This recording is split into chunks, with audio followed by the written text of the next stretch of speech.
Oh, I'm gonna stop recording. How did you, oh, hi. So, Sorry, I just realized I wasn't recording. So, in summary, Elizabeth just introduced herself. She was an EDS student here. The Zoom classroom allowed her to come in and, really embrace higher education while balancing all those other things, and ultimately became a funded graduate assistant in our program, and now has their doctorate in education. Take it away. so Bailey says, how did you know that this is what you wanted to do for the rest of your life? And do you plan to do this for the rest of your life? And I thought this was such a great question because, well, I feel like I'm just starting. I'm 49 years old, and I feel a lot of passion about retirement. That's something that I'm very excited about and very interested in. And so I think your question is really interesting because that retirement and PhD was not something I thought about ever until I was 45 years old. And so where I am right now, and I think some of you who are public school teachers is, I'm in TRS. I'm making my plan for TRS. And I'm I sorry, but the acronym may not be yeah, familiar to sorry, everyone. the teacher retirement system of Georgia. Um, and I also, I think like many people who've taught in other contexts, I came with sort of a lack of preparation for my future. So when I left Uruguay, we left behind 9 years of payment into the pension plan there, where I was a teacher. I'm going to get to that in a second, my experience. But so right now, I am really committed to figuring out how I can make my retirement work. And so I think as you're young teachers, as you are, adding degrees to yourself, that's something I really want you to think about. We have a profession that, there are a lot of difficult things about it, but one thing that we can do is we can sort of make a plan. Many places where you will be a teacher in your life will have a pension plan. And that's something that we still have.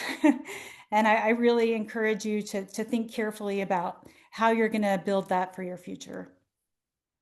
So somebody also asked, let me see if I can find who this was. Somebody asked if I had been an ESOL teacher. And I wanted to tell you a little bit about my life. So thank you for asking that. I am from Uruguay.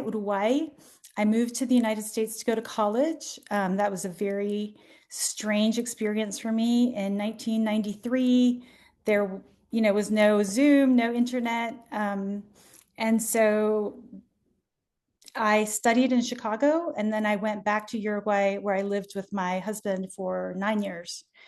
Um, I was a high school teacher. So that was my first iteration of teaching. I was a high school teacher. I taught in the International Baccalaureate program and then moved to Georgia in 2008.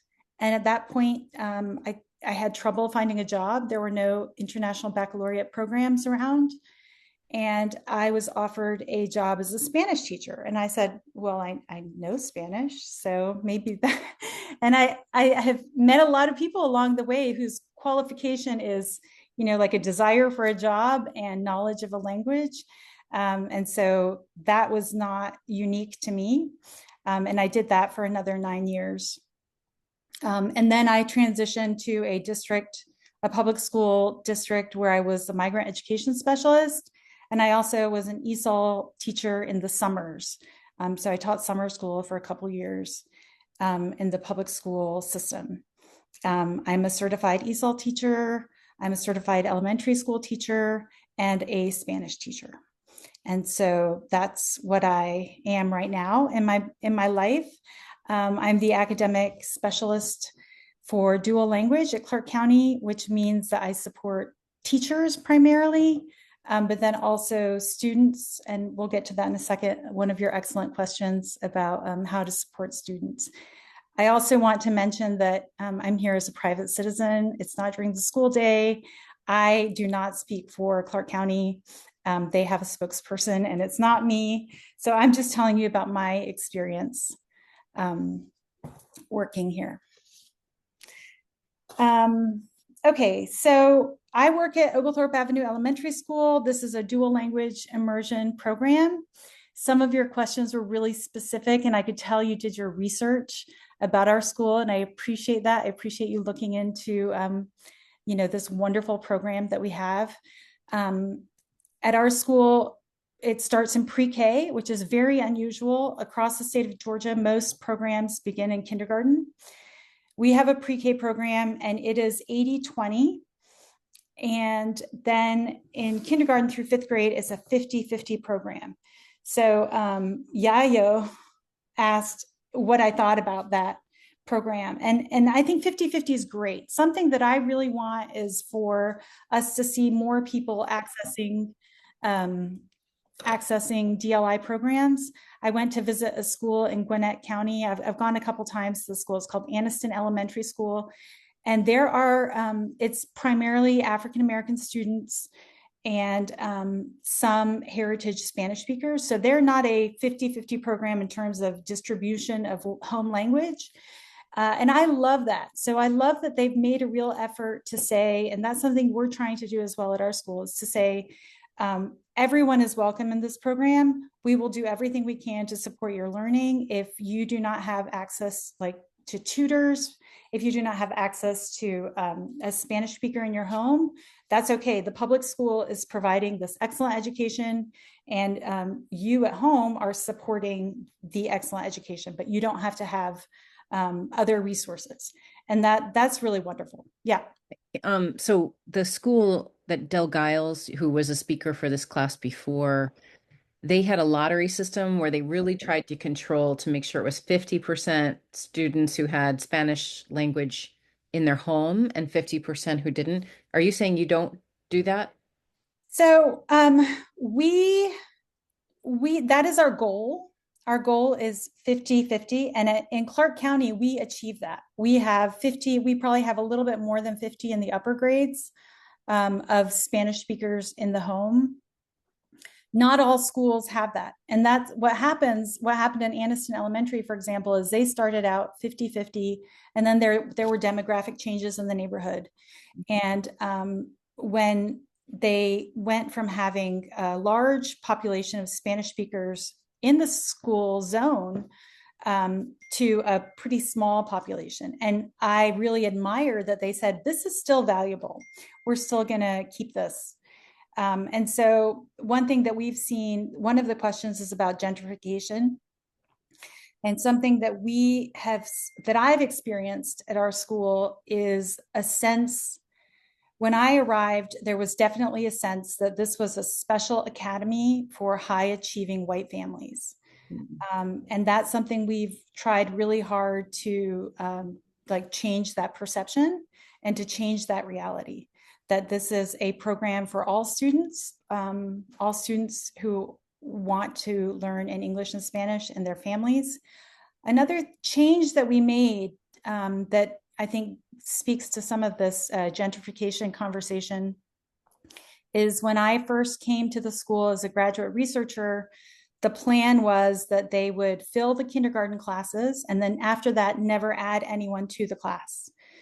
And we made a decision a year ago that when newcomers arrived from a Spanish-speaking country, so that is anyone who has been in the United States for less than 3 years, coming from a Spanish-speaking country, they could be folded into our program. And we also modeled this on a policy that they have in Gwinnett County, which is a large county that neighbors us. And what this means that we have last year, I think we had maybe 70 new students who came from Spanish-speaking countries and who had different degrees of schooling. So we had students who had interrupted schooling, whose schools had not been functioning. We had some students whose school in their hometown had been operating 3 days a week, not 5 days a week. And so we considered this to be equity work, that we were welcoming these students. We were trying to meet their linguistic needs as well as their educational needs. And we know that students who have, as they improve their literacy in their home language, they improve literacy in the target new language that they're trying to acquire. And so we have a lot of students that we are working with to support their home literacy, who have arrived after kindergarten, but who have joined our school because of our new policy that we accept people from Spanish-speaking countries who come in older grades. Mm-hmm. Any questions about that so far?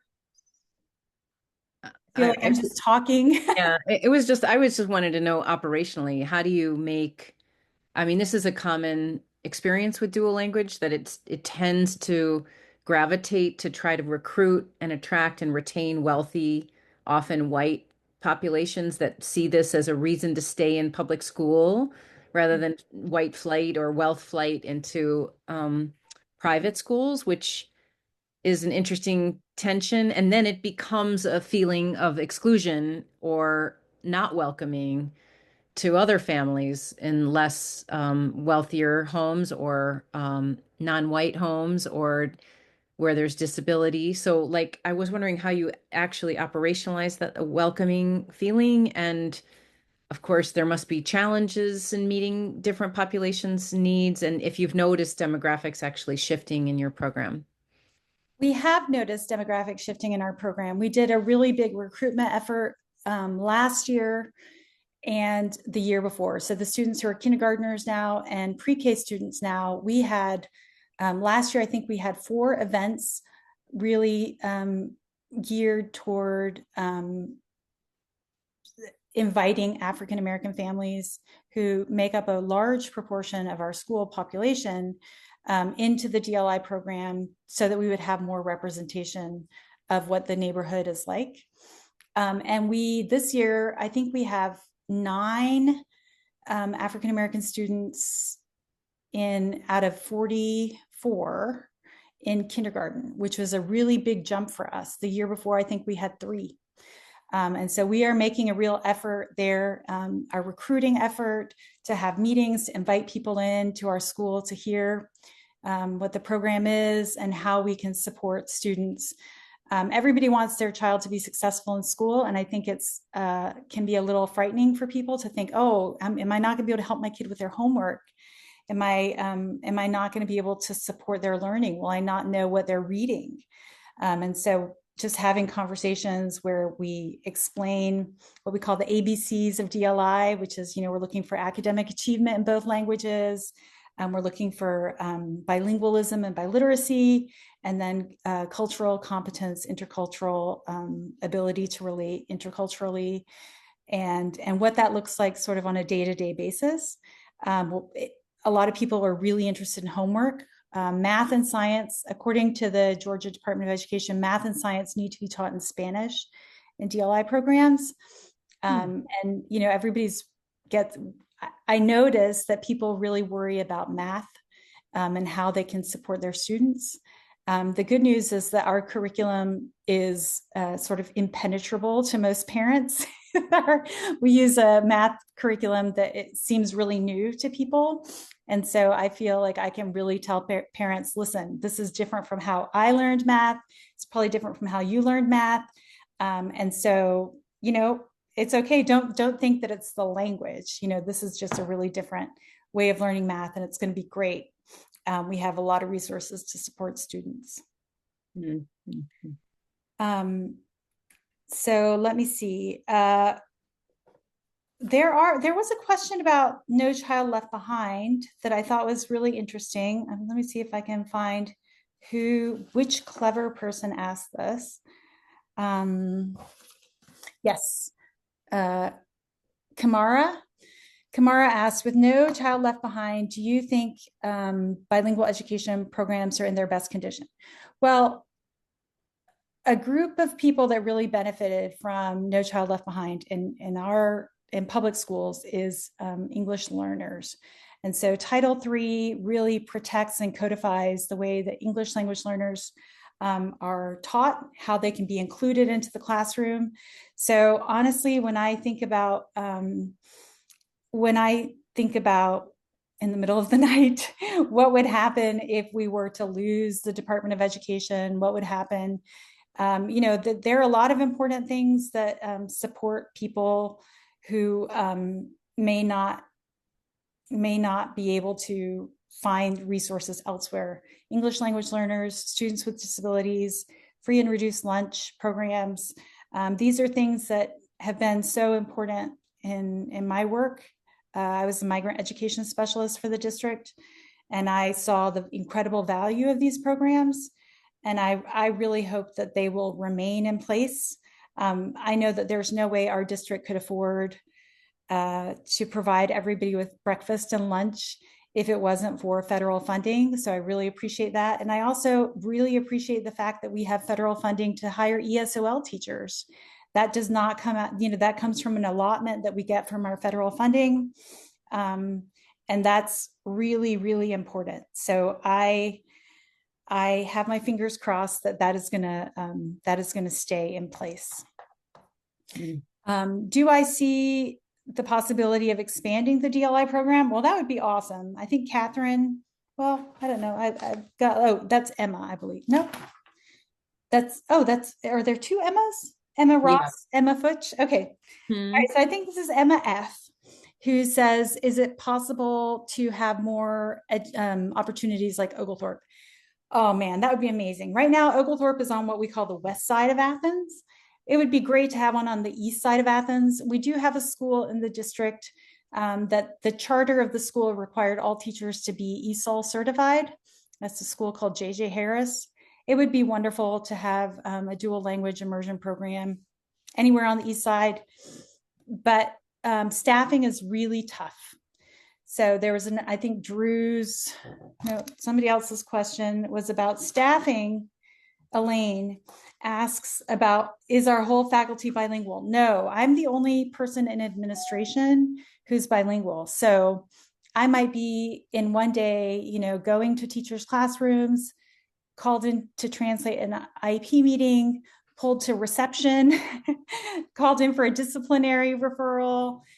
It's really difficult. It's really difficult. So as you guys graduate, as you become, the next educational leaders, consider how important it is to maintain your language skills, whatever language you're working on or you are already proficient in. We have so many languages represented in this class. That's really, really important, and schools need you. So I'm so grateful that you're working to perfect your own language and also to support language learners. It's very difficult to staff. We do have some paraprofessional positions that support the teachers.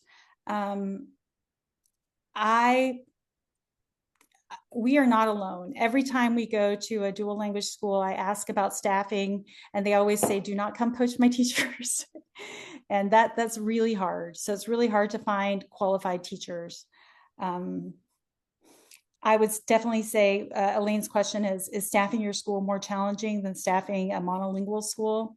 I think so, because we require that people have an elementary certification, that they pass a Spanish proficiency test. And then also we ask that they be ESOL and gifted certified or endorsed. And so that is a unicorn. That person is a unicorn, and then we will bring them baked goods and cards and try to make sure that they do not get burned out and leave, because it's a really big job. Let me see what else. Okay, the main challenges. This is Maeve's question. What are the main challenges? I would say that something that the teachers in our program see that might just be made more visible by our population, I think this is true in all classrooms, is the importance of differentiation. It's, we have on any given day people of all abilities and also all educational backgrounds. And I think, as I touched on earlier, we see a lot of students with interrupted schooling. And so that is a real challenge for teachers. We also have huge classes. So at our elementary school, DLI is full. And so that means that we have the largest class has 26 students. The smallest class has 22 students. When I go to other DLI schools, some of them they all have 28 students in the classroom and just one teacher. We are fortunate at our school, again, because we receive title funds, we are fortunate to have support of ESOL teachers, support of Spectrum gifted programming teachers, support of EIP teachers, early intervention program teachers. So we have a lot going for us, a lot of support staff, but many DLI programs, they expect their teacher to do everything. And it's a big challenge. Let me see. There's a question from Drew is about strategies during lessons to accommodate varying skills between languages and the students. Okay, so this is something kind of interesting, and that is in our school district, we use two important curricular resources. One is Eureka Math, and the other is Wit and Wisdom in elementary school. And both of these are designed as whole group instruction curricula.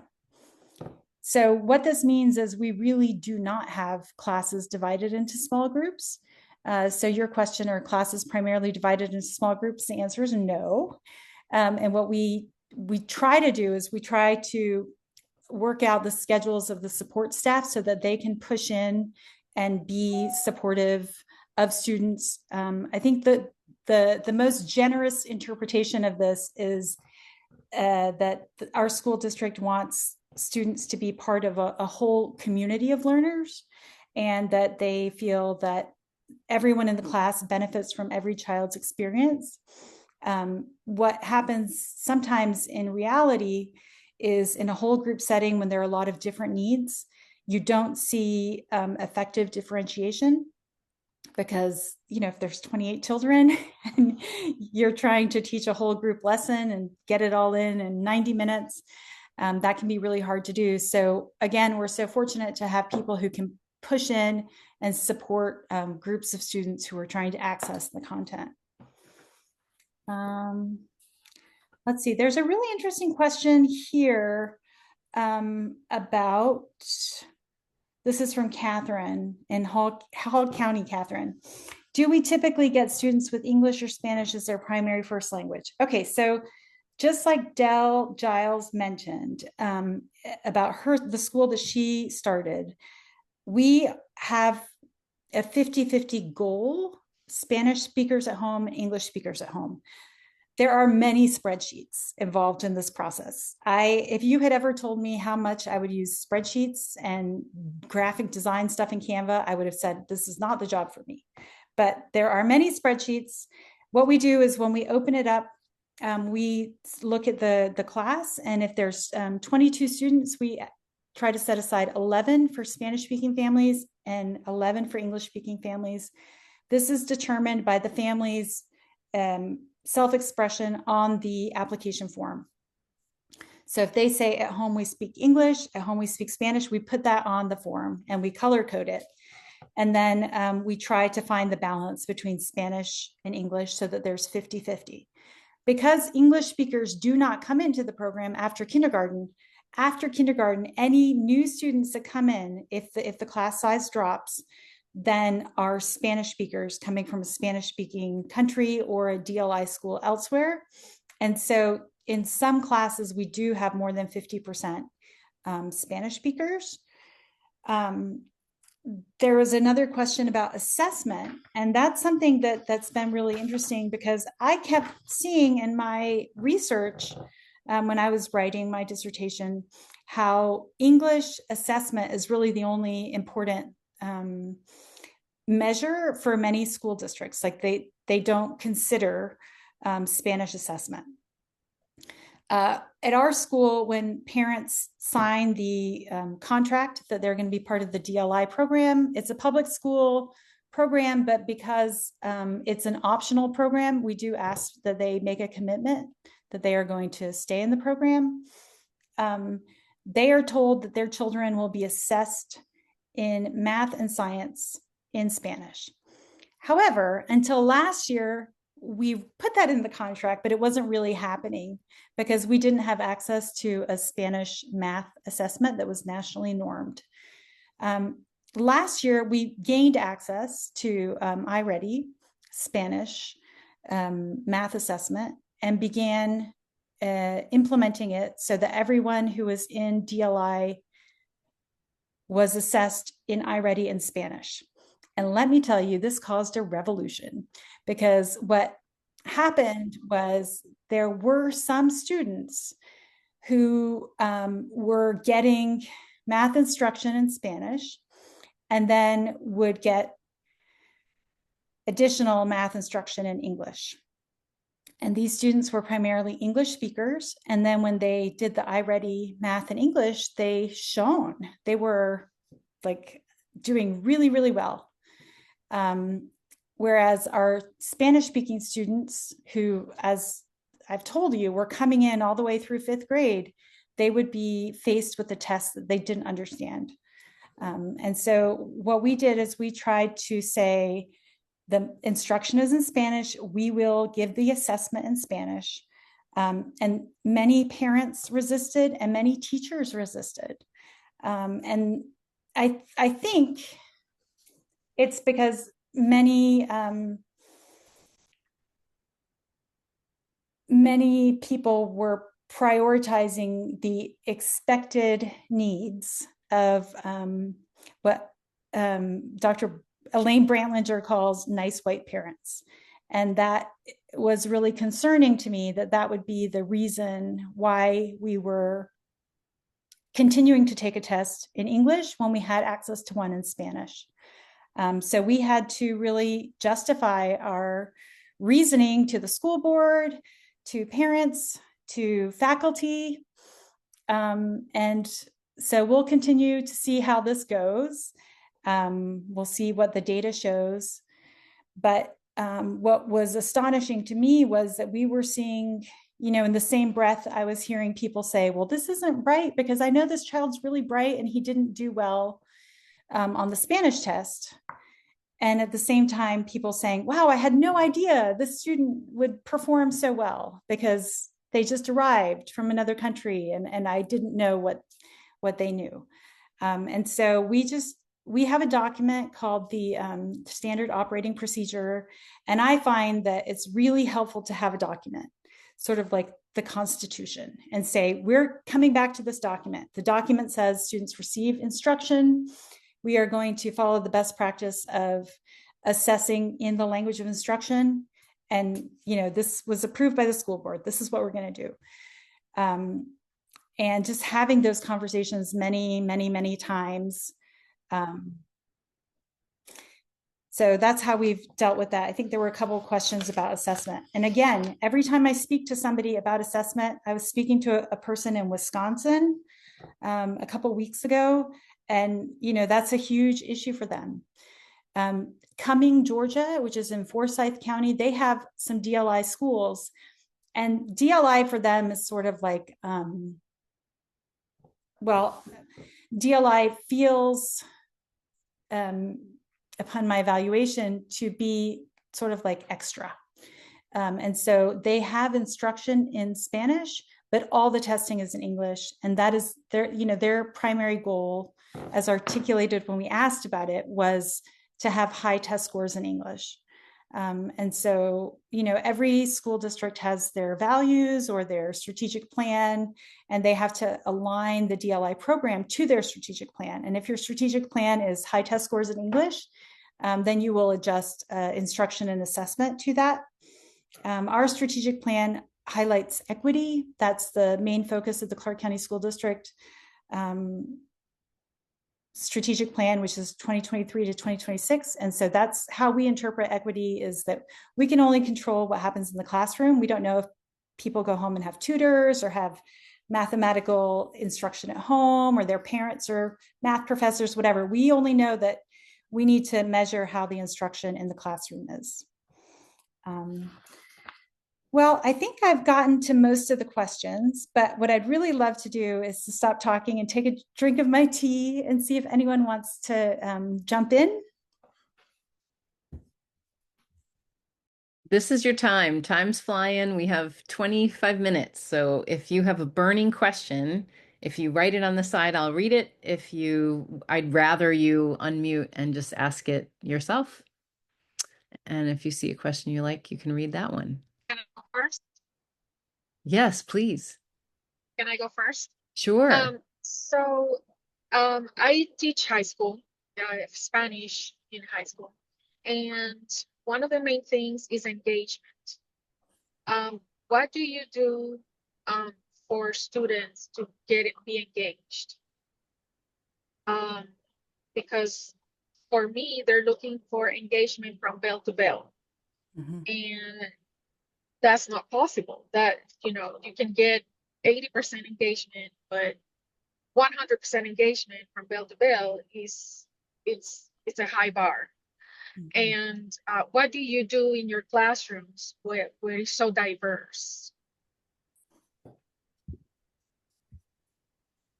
Okay, thank you for your question. And yes, I could see how that could be really, really challenging. So one thing that we do is we've had a real shift. I think the whole state of Georgia has had a shift in language education to be proficiency based. And so we are, have an emphasis on language proficiency while also having these academic goals of math, science, these sort of disciplinary content. But something that we've done this last year, maybe 18 months, is to try to encourage every class to have an element of reading, writing, speaking, and listening. And so, that also helps with engagement, is that we know that students are going to be producing and receiving language. We also, we have a pretty intense walkthrough protocol. So I plan with teachers every week. So I spend an hour with all the Spanish teachers, and we go through the lesson for the following week. So not for this week, but the following week. And we are always asking, like, are the students going to be connecting to this? How are they going to be connecting to this? How are we going to know that the students are learning? What are we going to do if they're not learning? How are we going to pivot? So we have a plan, and then we also have like some backup plans. And that, I think, has been really important. There used to not be anybody planning with the Spanish teachers. And so they had, the math teachers planned in English, the ELA teachers planned in English, and the Spanish teachers went to those English meetings. And now we're really trying to be very intentional about planning. And then we have a lot of walkthroughs. So I go in and observe all the time. Like, nobody even notices me anymore. And the goal of those walkthroughs is to see if there's anything that's being overlooked. We do have this goal of engaging students. That's a priority for our school district right now. And so we do this by measuring ways that students give answers and defend answers. So if the teacher, and I think that they've learned so many techniques through these walkthroughs, that now I walked the other day, I went into a class, and it was not a Spanish class, but a UGA student was in the class. And I saw her, teaching this kindergarten lesson, and she was asking the students something, and then everything that she said, she was asking for a response from the students. Give me a thumbs up, give me a thumbs down. If you agree, clap once. If you don't agree. And there was this culture of students are always showing their knowledge or showing what they need. And I think that we're trying to build that. So it's really difficult, but by being able to compartmentalize a little bit the speaking, reading, writing, listening, we have all these different opportunities to check in with students and have them demonstrate what they know or what they need. Thank you. Thank you, Danya. Catherine has a question on the side. Do you want to ask it, Catherine? Yeah, sure. So I teach in a dual language program in Savannah, and we actually use iReady as well for math, since they have like the Spanish component. Mm-hmm. How did you get your iReady math assessments to be in Spanish and a district to be okay with it? Because we are getting pushback from the district, not necessarily our admin. Like all of our assessments are in English, which sucks because I know that there's an iReady Spanish assessment, but we are not allowed to use it because of data. Okay, so hey, this is such an issue, and I'm so glad you brought this up. So, um, we found out that this existed maybe a year and a half ago. And at that point, we started requesting. So we requested that we have all these district people. We have like the person in charge of data and assessment and every time we wrote to them, we added, like we had a references section. And so I would say if you're asking people to give you permission to do this, don't do the following. Dear so-and-so, we'd really like to do this because we think it would be great. No, you have to say like, this is best practices. There's all this research that backs it up. I can send you all this information, other schools and other comparable school districts, so you can use us. We reached out and found out who was doing this. And then we said, oh, this is comparable to us in terms of demographic, in terms of funding. And so we presented a lot of incontrovertible evidence that this was best for our students. After we did that, we still got, a lot of questions about it. So, I think you just have to keep saying, this is our mission as a school. This is the information we provide parents, that instruction and assessment will be in Spanish. We have to find a way to have fair assessment, and the data or the information that we have supports that this is the fairest way to measure instruction. And then, it's a lot, but you have to keep trying. It took us a really long time, and just you have to keep trying if that's something that you believe is best. And I think a great way to do that is to reach out to other school districts and have them share their information with you. Yeah, my follow-up question was, how can I stay in touch with you? Because I have so many questions. Because I'll put my email. I'll put my email in the chat, and please reach out. I'd love to keep up. Okay. But I got to put my glasses on to see it. I can do that for you too. Any other questions?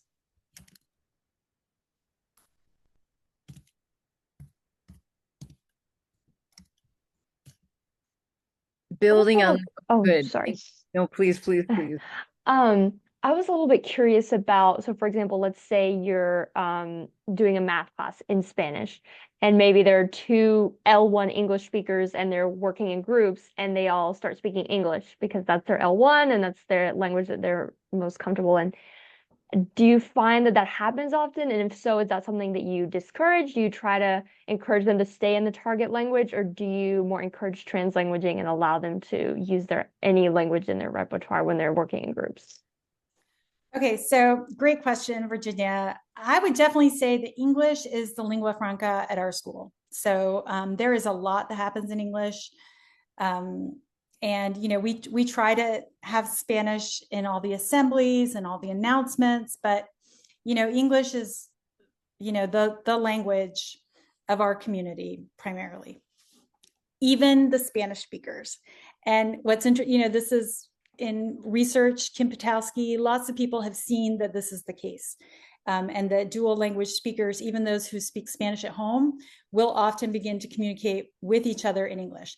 So your question about L1 speakers also applies to L2 speakers of English. What we try to do is the following. So in kindergarten, we will have a lot of students coming in. We start in preschool, but we also allow English speakers to come in kindergarten. Sometimes we'll have students who are brand new to Spanish, and they are working hard to figure it out. Our goal is to always sort of reframe things for them in English and provide corrective feedback in English, but we don't say like, you cannot speak English. We try to create the conditions for Spanish, 90 to 100% of the time in the Spanish class. In kindergarten, when they're coming in, it's a little bit of a challenge. Now, when they've been in our program, the English speakers for many years, and they're now like in 3rd grade or 4th grade, we still allow translanguaging. We try to be really specific about translanguaging. So translanguaging, we don't understand to be like you just speak whatever you want, whenever you want, but that we will highlight connections between languages, we'll highlight cognates, and we'll do this, in a variety of ways with these like embodied, like cognates or cognados. We'll have anchor charts that are in English and Spanish in both English and Spanish classroom. But we try to ask teachers to always be, to invite communication either in Spanish or in some other way. So it could be through like a gesture or through pointing at something. Those are all ways that somebody's communicating in Spanish. So if I ask a student who is an L1 English speaker and they point to something and it's a triangle, they've understood my question, they're communicating with me, they're not communicating in English, like that's a 10 stars win for the day.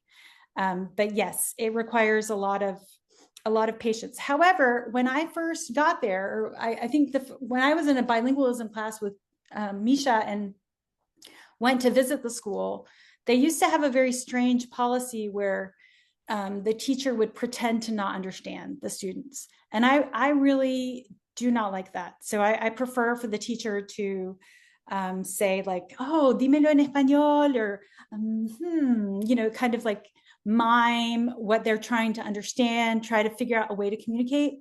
But I don't think it's productive for the teacher to pretend that they don't understand, to sort of humiliate. I think ultimately a lot of these are humiliations for the child. So, acknowledging that a student is trying to communicate, they may be coming out with something in English, and you can still keep asking them questions in Spanish or reframing it in Spanish, saying it back to them in Spanish, pointing to where they could find the information in Spanish. So we do strategic translanguaging for sure. And that's a new thing. So it used to be that people were really interested in like language fidelity. And, we're interested in, the idea of language fidelity, but with caveats that I feel like are sort of like a human addition to understanding how kids try to communicate, and that sometimes for all of us, it's hard to communicate in a particular way. So we want kids to communicate. Thank you so much. So glad you mentioned translanguaging because we just covered that topic, and these guys are experts in it. So thank you.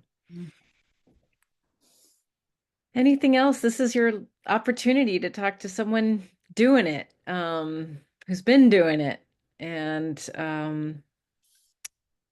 maybe the chance to I have a question. Hmm. How many percentage of your students stay in the same program? Like after they graduate from elementary school, they stay in the same dual language program from to middle school, and after they graduate middle school, how many percentage of those students group stay in the same program when they approach to high school? Or how many percentage of students from pre-K to senior, and they stay in this whole dual language program? Oh, great question. And I saw that you had asked this, and I'm glad you brought it back. So our goal, this last year was the first year that we administered the STAMP test. And our goal is when our students leave 5th grade, that they will be between a 4 and a 5 in the ACTFL proficiency ratings for reading, writing, speaking, and listening. And by that token, the goal at the middle school is that they will be able to do work at a, I think it's intermediate low level. So we feel like we are preparing them for that level. However, it's really different here at the middle school. Many schools in Georgia follow the model that we do. So in elementary school, you're 50% of the day in English, 50% in Spanish. You have social studies, ELA in English, science, math, and Spanish language arts in Spanish. When you get to middle school, that's not the case. In middle school, you have like language and culture class, I think there's a media literacy, but you don't have these content classes like science and math and Spanish anymore. And one thing that happens is the students who are in the dual language program, they have to take 2 Spanish, I guess, electives. And so, like, one Spanish elective, that's great. The second one is what you would take instead of band, PE. So there's a lot of competition. Also, we can't control a lot of things that happen outside of our school. And so if there's personality conflicts, if there's, desire to be in band and be a tuba player, if sometimes there are sort of remediation programs that students might be in for a totally different subject, and that uses up that elective time. These are things that we don't know about. Like, we really don't know what happens in middle school. That's something we need, is more clear communication, but it seems sort of mysterious to our elementary school what happens in middle school. So we graduate usually about 35 students every year. Right now, the students who are leaving 8th grade and going to high school, I think there are 20. So our world language coordinator says that's a pretty good rate, considering all the things that might happen, that the students might move away, that who knows what happens in middle school, they would go from 35 graduating 5th grade to 20 going from 8th grade to 9th grade, still in the dual language program. I would love for it to be higher, but we really don't have a very cohesive program yet. And that's something that we're working towards. The Thank statistic you. is amazing. Wow. I think Isabel Balsamo teaches your kids feed into Bernie Harris Lions, right? And it's asking a lot of Yeah. kids to choose language over all the over art, music, PE. That's a big ask. Yes. Yeah. Yeah.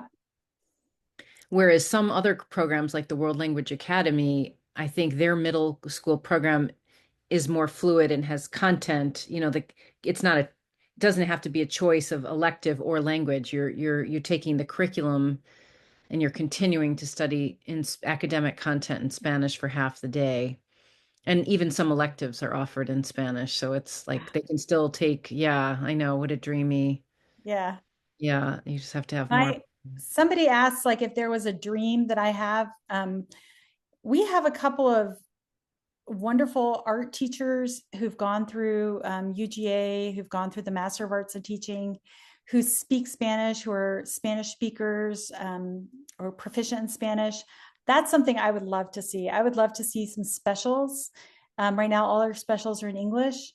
I told Misha a couple years ago that one of our teachers couldn't remember the word for specials and called it the essentials. And I love that. I mean, I wish we had essentials teachers who were doing it in languages, different languages.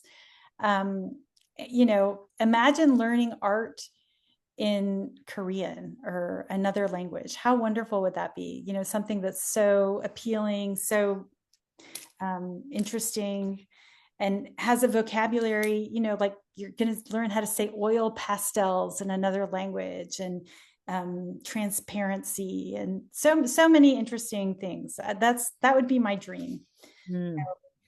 Y'all make that happen. Beautiful. So I am like trying to decide whether I want to go into a school to teach after I graduate, or if I want to do online or go to another country. And I am not a fan of bureaucracy. Like, I think it wastes a lot of time, and I like to cut to the chase. And from like what I've heard, like you and other people say about schools, is that you have so many levels of people that you have to go through to get things done. And other people I've talked to have said that it takes away from like their actual day. Like, they spend more time doing bureaucracy stuff than they actually do get to teach and do what they love to do. Do you feel like that? And would you choose to, if you had like the perfect world, would you choose to be in a public school, or would you choose to be in a different type of schooling where you didn't have to deal necessarily with that kind of bureaucracy? Okay, thanks for your question, Bailey. That's a good question. So I've been a Montessori teacher. I've taught in the IGCSE, which is the British curriculum, and the International Baccalaureate, American High School. And my answer to that is everywhere I've taught, there has been a standard, right? And you had like, I couldn't teach, whatever I wanted in my high school political philosophy class. I couldn't. I just had to. I had to teach something that was that met the International Baccalaureate standards. I think for a while in our program, we did not have any connection to standards. And so the Spanish teachers kind of did whatever they wanted.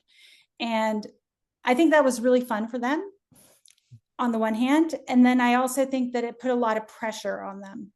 So when we have something that we can refer to, like when we have, clear lesson objectives, when we have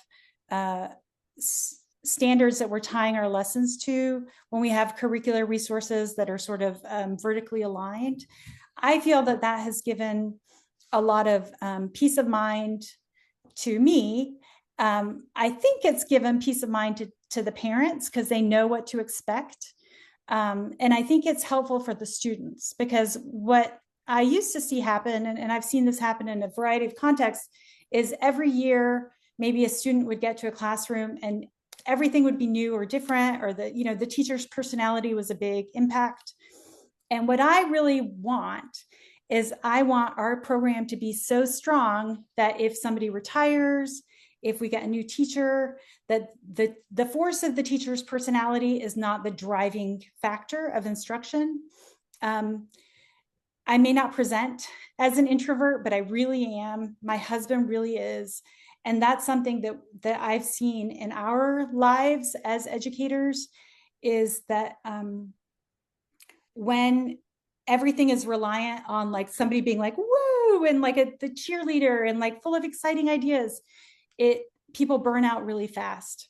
And so the way that I feel has been beneficial to me over 24 years of being a teacher is having structure and having accountability.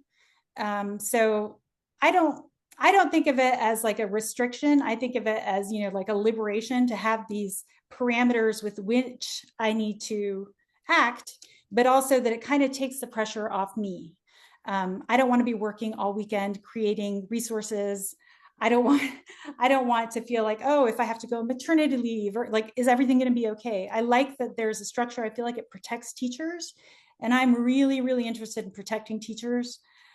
So I think it's maybe just, I guess my way of viewing it is a little bit different because I love bureaucracy. I love structure, I guess, and I love having a plan because I think that that's best for students. It was certainly best for my personal children, like to have a structure and for things not to just be based on my personality. Oh, interesting. Yeah, I have a friend who's an ESOL teacher in a small county, Greene County, and she worked in Clark County. And I think to Bailey's point, she just remarks how much more human Greene County is. It's smaller. There's when you need a pencil, you can ask someone for a pencil and you'll get a pencil versus filling out a form, waiting 6 weeks to get that pencil or get approval to buy the pencil. So maybe Bailey's question is, also just sometimes bureaucracy isn't just about functional systems, but can lead to some dysfunction. And we're seeing these conversations at a national level like I've never seen before. So don't throw out the bureaucracy. In other words, like work, try to find what's good in it and be a part of the process to improving it so that it works for everybody. And that's what you're doing. And I'm so very grateful. We do have a student group who's I think it's Dottie and Abdul's group. And is it you too, Virginia? Have you already visited Oglethorpe Avenue? I did last year, but I'm going to email Elizabeth soon to schedule Okay, that. good. Hey, Virginia, I remember. Yes, I do remember you coming in. I think you came to second grade, right? Okay. Good. So one group will be, Virginia's group will be presenting on Oglethorpe. So they will be in touch with you to see if they can visit your school. And I'll Please, be yeah. sure to share with you if they're willing that presentation so that, it's always nice to give back. Maybe it'll be of use to you too. And I really just want to say thank you for joining our class and making it real. Thank you. Thank you so much. And thanks, students. There's so many ways that, you and other students have been involved in our school, our public school system. I really appreciate it.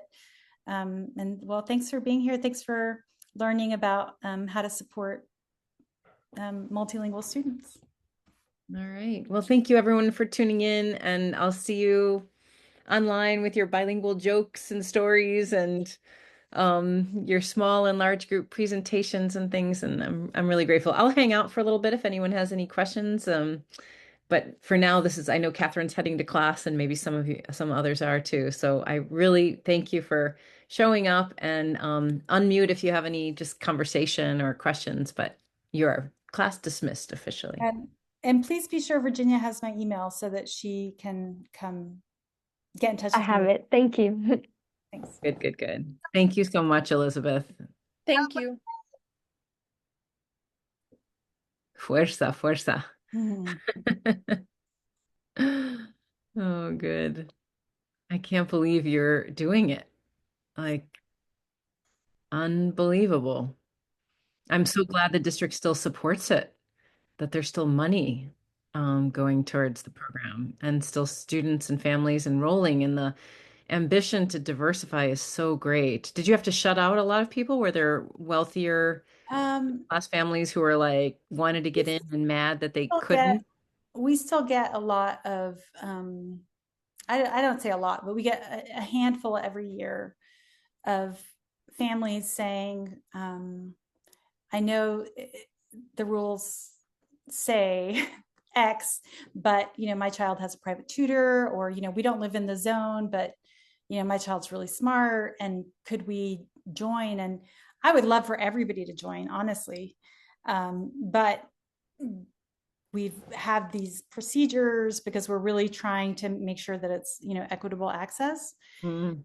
And yeah, so that's tough. Saying no to people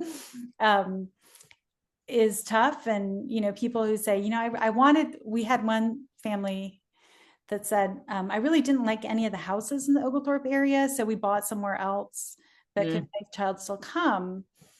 And gosh, that's a hard one. But the way the rules are written now, no. So because sometimes they can, right? If they're in Clark County, apply. Not at this time. Oh, So okay. I don't know if that has been something in the past, but what Gwinnett does is they let people apply only if they're newcomers. So that, if you're a newcomer zoned for a school that doesn't have a dual language program, and this would be the best way for you to learn English or, serve your content needs, you can apply. But at this time, only students living in the Oglethorpe catchment area are eligible, or those who are grandfathered in because the rule came out after they were already in the program and they moved away. So yeah. Super cool. And you're headed to a conference tomorrow, is that right? Yes. And then another one, I'm going to Flag as well the following week. So two conferences right in a row. Oh, wow. Are you representing your program, or are you? Yeah. So for Flag, we're doing a presentation about math and about mathematical modeling in dual language classes and PLC. And that's kind of the exciting thing for me. I'm hoping it'll turn into a paper. But the way my life is now is I work, Saturdays, I'm like trying to, get stuff into journals. And so I feel like that might be later, like in May, I would try to turn that into a paper. Oh my God, you're amazing. I'm going to end the recording. Okay. Stop recording.